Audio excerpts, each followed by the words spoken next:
오늘은 인삼의 일생에 대해 이야기하려고 합니다. 인삼은 종자에서 모종, 즉 묘삼을 만드는 데 1년, 묘삼을 본포에 심어서 최대 5년, 즉 6년근까지 키우는 다년생 식물입니다.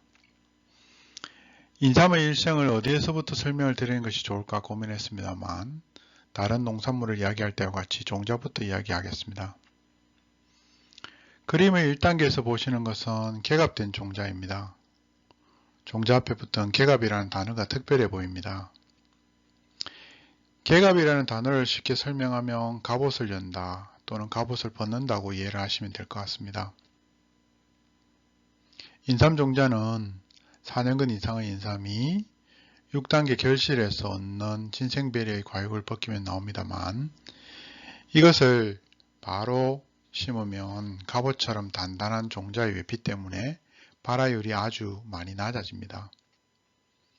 그래서 상당한 기간 동안 이 단단한 갑옷, 즉 인삼의 종자 외피를 열고 종자 내의 싹이 쉽게 나올 수 있도록 해주는 개갑이라는 절차가 필요합니다.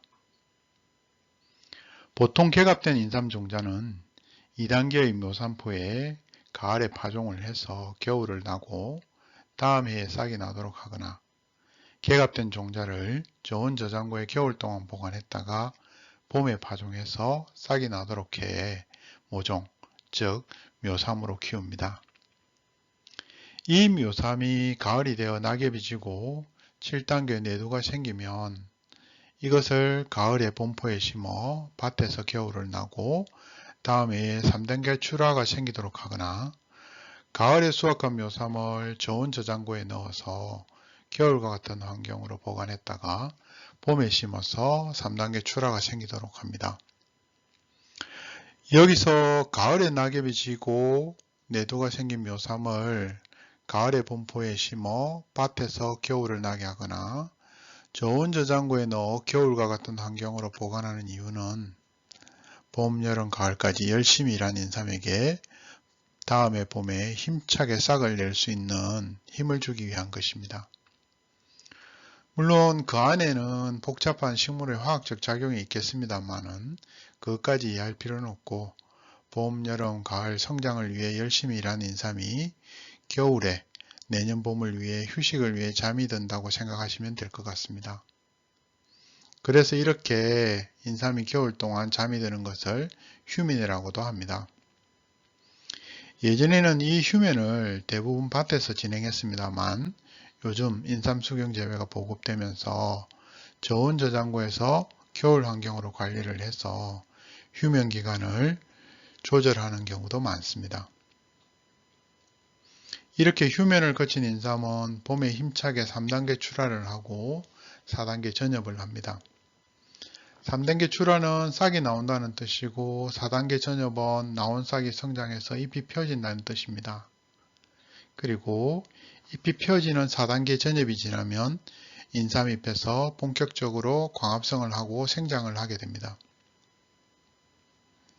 이때 앞서 인삼의 부위별 명칭에서 잠시 언급했습니다만 인삼잎은 한번 상처를 입으면 회복되지 않습니다.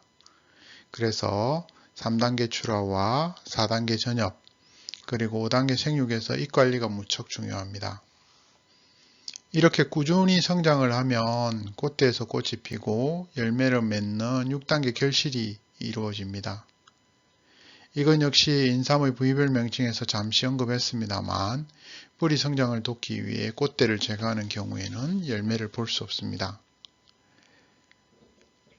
6단계 결실이 지나면 가을이 되고 충분히 성장한 인삼은 낙엽이 지고 7단계 내도가 생성되고 휴면에 들어가기 시작합니다.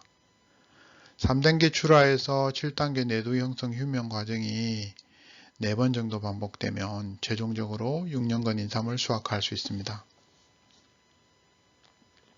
그런데 요즘은 6년간까지 인삼을 키우는 경우가 많지 않습니다. 2년간이 지나고 3년간부터는 연차가 지날수록 인삼의 조직의 각질화 등으로 해가지고 생장률이 떨어지거나 생존율이 급격히 낮아지는 것이 큰 이유 중에 하나입니다. 또 하나 이유를 들자면 기후변화로 인해서 평균 기온이 상승을 하고 여름 기온이 30도를 넘는 날이 급격히 늘어나면서 사실 6년까지 키우고 싶어도 키우지 못하는 경우가 많습니다. 많은 농가들이 건강기능식품 원료로 인정되는 4년근을 기준으로 대부분 수확하는 이유도 여기에 있습니다. 저는 개인적으로 4년근에서 수확하는 걸 나쁘게 보지 않습니다. 사실 인삼의 1년근에서부터 6년근 인삼까지 각각의 연근 인삼을 포함되어 있는 친세노사이드 함량을 조사를 해보면 그램당 친세노사이드 함량이 연근에 따라서 큰 차이가 없다는 것을 알 수 있습니다. 제가 건강기능식품 원료 기준에서 4년근 이상이라는 연근 제한이 사라져야 한다고 생각하는 이유도 여기에 있습니다. 제가 알지 못하는 6년근 인삼에 친세노사이드 외에 특별한 성분이 많이 함유되어 있을 수도 있습니다만은 현재 인삼을 원료로 한 건강기능식품은 친세노사이드가 표준 성분이기 때문에 연근별로 단위 중량당 친세노사이드 함량의 차이가 없다고 한다면 사실 연근 제한을 없애는 것이 합리적이라고 생각합니다.